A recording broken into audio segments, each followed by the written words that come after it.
জন্ম, মৃত্যু, বিবাহ এই ৩ হচ্ছে বিধাতার লিখন। বিধাতা কখন কার ভাগ্যে কি লিখে রেখেছে আমরা কিন্তু কেউই জানি না। তবে কি জানো তো, এসবই হচ্ছে ভাগ্যের পরিহাস। আমি হয়তো আগের জন্মে এমন কিছু খারাপ কাজ করেছিলাম যে জন্মে আমাকে বিধাতা এত সুন্দর এ জন্মে আমাকে ভাগ্যটা লিখে দিয়েছে যে প্রত্যেকটা দিন, সময়, সেকেন্ড আমার এত এত ভালো যায় যেগুলো আমি হয়তো মুখ ফুটে কাউকে বলতেও পারি না। আমার লাইফ, আমার সিম্পল লাইফস্টাইল জীবন, সেটা তো অবশ্যই আমি তোমাদের সঙ্গে শেয়ার করব। আর শেয়ার করার জন্যই তো আমি আমার সিম্পল লাইফস্টাইল চ্যানেলটা খুলে রেখেছি। তো যাই হোক, এরকমই একটা দিন সকাল থেকে উঠে খুব ফুরফুরে মেজাজ নিয়ে আমি কাজবাজ শুরু করেছিলাম। তবে ওই যে বিধাতার লিখন, বিধাতা যে কখন কোন টাইমে কোন সেকেন্ডে আমার জন্য কি লিখে রেখেছে সেটা তো আমি জানি না। এক্ষুনি যদি আমি ভালো কাজ করি, হাসি আনন্দ করছি, তবে এক্ষুনি হয়তো আবারও মন খারাপ করছি, কাঁদছি। তো এই হচ্ছে আমাদের মানুষের জীবন। চলো, আজকে আমি সকাল থেকে একদম কি কি কাজ করেছিলাম, তারপরে কি কি হলো আমার সাথে, সবটাই তোমাদের সঙ্গে শেয়ার করব। সঙ্গে আছি, দেখতে থাকো, সঙ্গে থাকো। আর হ্যাঁ, যদি আমার ভিডিওগুলি তোমাদের ভালো লেগে থাকে, আমার পাশে থাকার জন্য, আমার সাথে থাকার জন্য অবশ্যই আমার চ্যানেলটাকে সাবস্ক্রাইব করো। আর প্লিজ প্লিজ আমার প্রত্যেক দিনের ভিডিওগুলো একটু দেখার চেষ্টা করো তোমরা। চলো তাহলে শুরু করি। Hello everyone, good morning. আমি পিয়ালি আবার চলে এসেছি তোমাদের সঙ্গে নতুন একটি ডেইলি ব্লগ, সাথে আমার পার্সোনাল লাইফের কিছু কথা। এখন বাজে ভোর 4:30। সোনা তো উঠে পড়েছে, আর সোনা তো মনে করে সে ভোরের পাখি। আমি তো ঘুমাবো না, আর মাকেও ঘুমাতে দেবো না। কিন্তু মায়ের যে ঘুম হয়নি সেটা তো আমার এই সোনামাটার বুঝবে না, কিন্তু আমাকেও বুঝতে হবে। আমার সোনামা যেহেতু ভোরের পাখি, ওর সাথে আমাকে সাথ দিতেই হবে। মা যদি শুয়ে পড়ে, সোনামা সঙ্গে সঙ্গে কাঁদতে লেগে যাবে। আর আমি যেহেতু শুইনি, কোলেই নিয়ে রেখেছি, সোনামা দেখো একদম মুডে আছে খেলার। ওপরে খেলনাটার দিকে ফ্যানের মাথাটাকে তুলে দিয়েছি, আর সোনামা এইভাবে শুয়ে আছে। আর দেখো কিভাবে পায়ের টিপ মারছে। সোনা এই পায়ের টিপ মারাটা আমি জন্মের 10 থেকে 12 দিন পর থেকে দেখতে পাচ্ছি। তখন তো ছোট্ট ছোট্ট পা ছিল, আর এখন তো আমার সোনা 3 মাস 5-6 দিন হয়ে গেছে। তো এখন সোনা অনেকটাই বড় হয়ে গেছে। আর সোনার মুখটাও কিন্তু আর ছোটোবেলার মতো নেই, চেঞ্জ হয়ে গেছে। আর সোনা আগের থেকে অনেক বেশি টিপ মেরে জোর দিয়ে কিন্তু মাথা তুলে উপরের দিকে চলে যায়।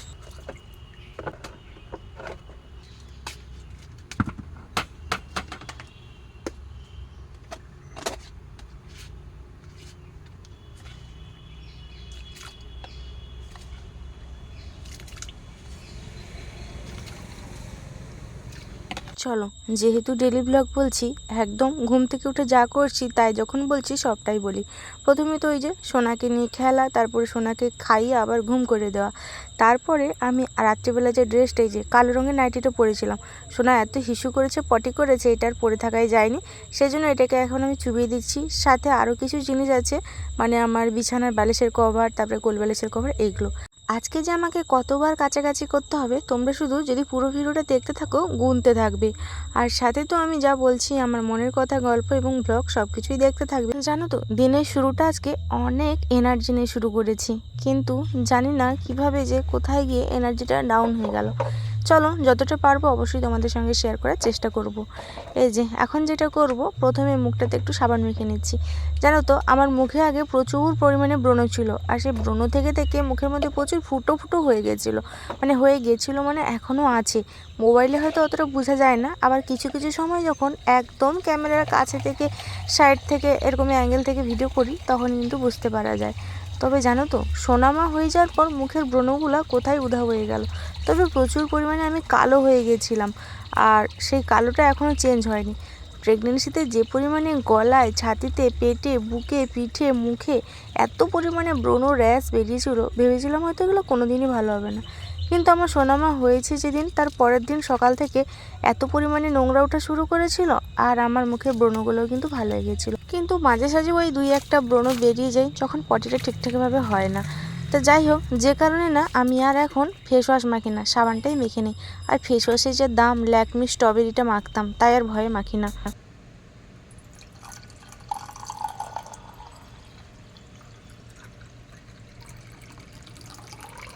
ওই যে বললাম, একদম ফুল এনার্জি নিয়ে ব্লগটা শুরু করেছি, তাই একদম সকাল থেকে যা করছি তাই তোমাদের সঙ্গে শেয়ার করছি।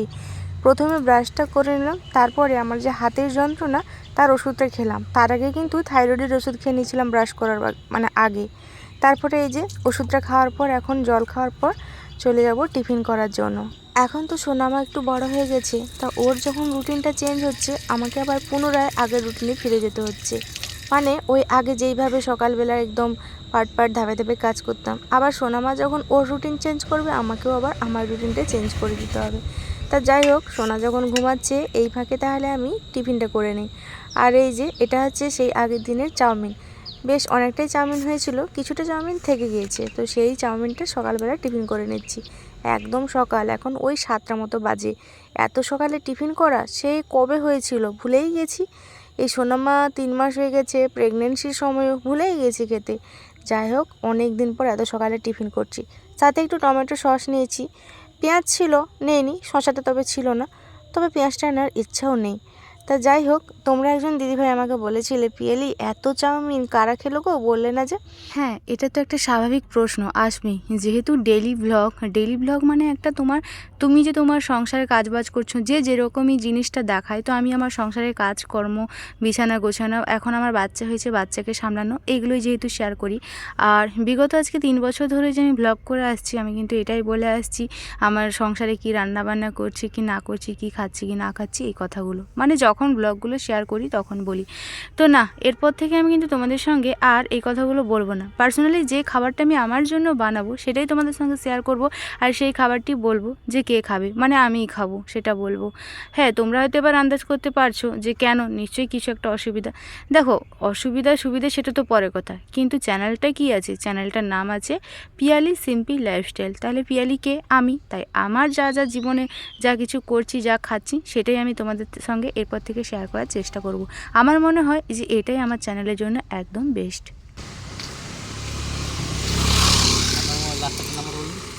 কি বলবো, দেখিয়ে দেওয়া হচ্ছে।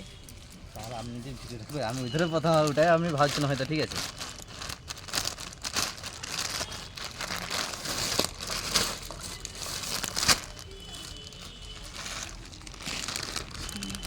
ঠিক আছে, ঠিক আছে,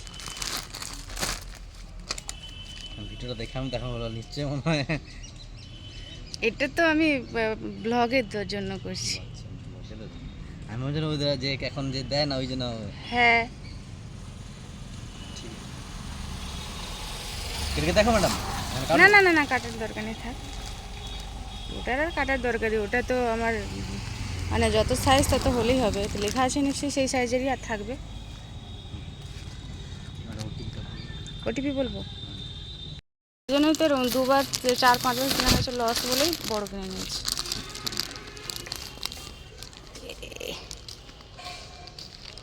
তো তোমরা তো বুঝতেই পারছো যে একটা পার্সেল এসেছিলো, আর সেটা হচ্ছে সোনামায়ের জন্যই দিয়েছিলাম ডাইপার অর্ডার। তো সেটা তোমাদেরকে কেটে দেখানোর ইচ্ছে ছিল, তবে এই যে এখন থেকে ইচ্ছেটা ডাউন হয়ে গেছে। দেখবে যখন দিনের শুরুটা খুব ফুরফুরে এনার্জি নিয়ে করবে, তার মধ্যে যদি কিছু একটা হয়ে যায় না, তখন দেখবে সকাল থেকে যে একটা ক্লান্তি, ভোর থেকে ঘুম হয়নি, তারপরে একটা মন খারাপ, সব কিছুকে মিলে না দিনের সমস্ত কাজগুলো একদম খিচিপিচি, মানে ঘন্টঘাটা খিচুড়ি হয়ে যায়। তো সেরকমই আমারও লাইফে হয়েছে।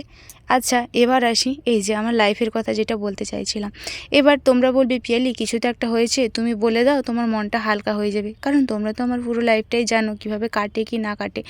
তা আমি কিন্তু তোমাদেরকে আজকের ভিডিওর মাধ্যমে এটাই বলতে চাইছি, আমার বলতে কি আছে, এখানে আমার বর আছে, ও যখন আসবে তখন ওকে অবশ্যই শেয়ার করব, ও কী খাবে আমি তোমাদেরকে দেখাবো, কিন্তু তার আগে নয়, কারণ আমি ভাবলাম চ্যানেলটা যেহেতু আমার লাইফের, তো আমার লাইফেরই জিনিসটা দেখানো ঠিক আছে।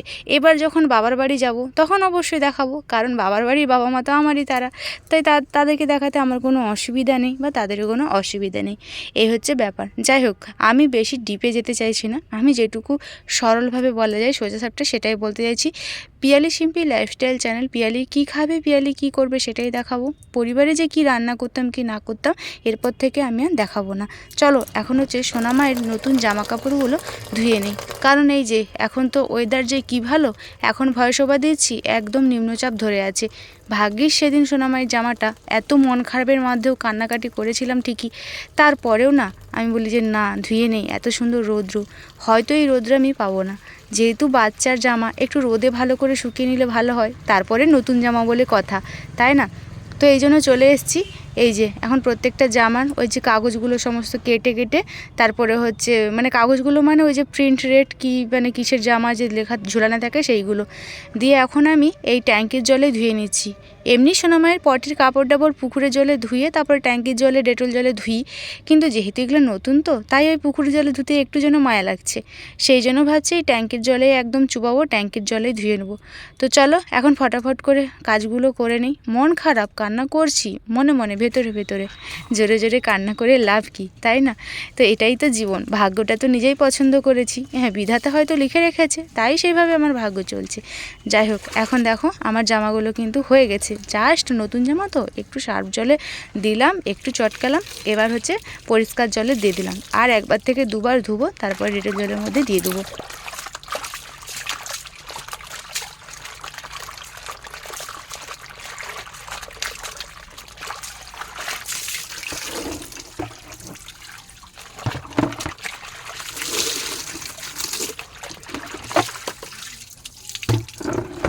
দেখো মানুষের জীবন কিভাবে বদলে যায়, সময় তোমাকে ঠিক চেঞ্জ করে দেবে। একটা সময় ছিল যখন এইভাবে মন খারাপ হতো, কষ্ট হতো, কান্না করতাম, আমি হয়তো ঘর থেকে বাথরুমটুকু হয়তো করতে বেরোতাম না কি তার ঠিক নেই, কারণ জল তো খেলে বাথরুম করতে বেরোবো, তাই না? একদম সে অনেকবার হয়েছে যে রাত্রিবেলাও ব্রাশ করেছি ঘর থেকে বেরিয়ে, মানে সারাদিন না বেরিয়ে, এরকমভাবেও আমার লাইফ কেটেছে বা কাটে, একটা সময় কেটেছিল।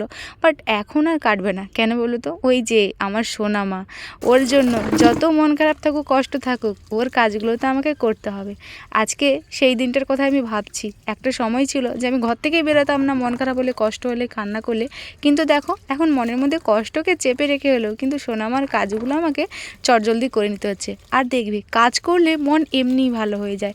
সোনামার জামা কাপড়গুলো ধুতে ধুতে কি জানি কিভাবে মনটা আবার চেঞ্জ হয়ে গেল, আবার নিজে নিজে একা একাই হাসতে শুরু করেছি, মানে ওই মনটাকে একদম নিজের মাইন্ডের সঙ্গে সেট করে নিচ্ছি। দেখো মন তো মানুষের আছে মানে খারাপ তো হবে, সংসার আছে মানে গন্ডগোল হবে, কিন্তু কি জানো তো আমার না প্রায় এখন মনে হয় আমি সব কিছুকে ছেড়ে ভুলে যদি আবার সেই স্কুল লাইফের জীবনে ফিরে যেতে পারতাম। না ছিল মনে কোনো চিন্তা ভাবনা, একমাত্র চিন্তা কি ছিল জানো? আমার মা বাবা ভাই বোন, এই চারটি মানুষকে নিয়ে চিন্তা ছিল, আর আমার কোনো চিন্তা ছিল না। কিন্তু সময় এমনভাবে পরিবর্তন হয়ে গেছে, মা বাবা ভাই বোনকে নিয়ে ভাবার সময় হয়তো আমার লাইফে নেই, শুধু নিজেকে নিয়ে নিজের ভাবার সময়টুকুই হয়তো তাও কুলোচ্ছে না, সাথে আবার সোনামা হয়ে গেছে। সব কিছুকে মিলিয়ে দেখো বয়সের সাথে সাথে জীবনটা যে কিভাবে পরিবর্তন হয়ে যাচ্ছে, মাঝে মাঝে বড্ড খারাপ লাগে, প্রচণ্ড একা লাগে, প্রচণ্ড কষ্ট পাই তখন। যাই হোক এই সব কিছুর মাঝে তোমাদেরকে ভিডিওর শেষের দিকে চলে এসেছি, একটা খুশির খবর দিতে যাই। আমার বাবার বাড়ি ঘরটা মোটামুটি প্রায় অনেকটাই রেডি হয়ে গেছে, মানে ছাদ তো দেওয়া হয়নি, ওপরে পেপার দেওয়া হয়েছে, আর ওই মা দুটো একটা করে করে জানলার গ্রিলগুলো লাগাচ্ছে, দরজাটার গ্রিল লাগাচ্ছে, আর ওগুলো হয়ে গেলেই কমপ্লিট হয়ে গেলেই তারপরে যাব বাবার বাড়ি। অনেকগুলো দিন যেন মনে হচ্ছে বাবা মাকে দেখিনি, বাবার বাড়ি যায়নি। না না, তবে মার সঙ্গে দেখা হয়েছিল যেদিনকে সোনামাকে জামা কিনে দিয়েছিল, তবে ওই যে মায়ের বাড়িতে যাওয়া মানে ওটাই আমার বাড়ি, ওটা আমার নিজের বাড়িতে যাওয়া, মন খুলে হাসা, হ্যাঁ সেই আনন্দটা যেন কত দিন আমার মনের মধ্যে মানে হচ্ছে না আমার সঙ্গে আর কি, সেটা খুব অপেক্ষা করছে আমার জন্য। তো যাই হোক সেই খুশির বার্তাটা তোমাদের সঙ্গে, সারাদিন আমার মন খারাপ থাকলেও সারা ব্লগটার মধ্যে কিন্তু এই খুশির বার্তাটা তোমাদেরকে দিতে পেরে ভীষণ খুশি। আর এর জন্য অবশ্যই আমার মা ভীষণভাবে চেষ্টা করছে যে ঘরটা ঠিক করলেই তো আমি বা আমার বোন যেতে পারবো, তাতে মারও একটু আনন্দ লাগবে, কারণ সবার ঘরের বাচ্চা কাচ্চা আসছে কিন্তু আমরা তো যেতে পারছি না, ঘরটা রেডি নেই বলে। তো যাই হোক চলো ব্লগের একদম শেষ পর্যায়ে চলে এসেছি। বললাম যে মনটা খারাপ হয়ে গিয়েছিলো, তাই অনেক কিছু করার প্ল্যান ছিল ঠিকই, কিন্তু আর কিছুই করব না। সোনামায়ের জামাটা মনকে অনেক বুঝিয়ে কষ্টকর করে কিন্তু জামাটা ধুয়ে নিচ্ছি, ব্যাস আজকের মতো ঝামেলা শেষ। আর পরের দিন তারপরে দুদিন আমি তোমাদেরকে ব্লগটা এই কারণে দিতে পারিনি, মনটা একদম ভালো ছিল না, আর সোনামাও সেরকম একটা আমাকে সময় দিচ্ছিল না, ও কান্নাকাটি করে, সেই জন্য আমি সময় বের করে ভয়েস ওভার দিতে পারিনি। আর দেখবে মন না ভালো থাকলে না তুমি কোনো কিছুই করতে পারবে না, এটা যদি মন ভালো থাকতো ঠিক সময় বের করে ভয়েস ওভার দেওয়া হয়ে যেত। যাই হোক সোনার জলটাও গরম হয়ে গেছে, ওকে এখন স্নান করাবো। তাহলে আজকের মতো আসি, সকলে ভালো থাকো, সুস্থ থাকো, বাই।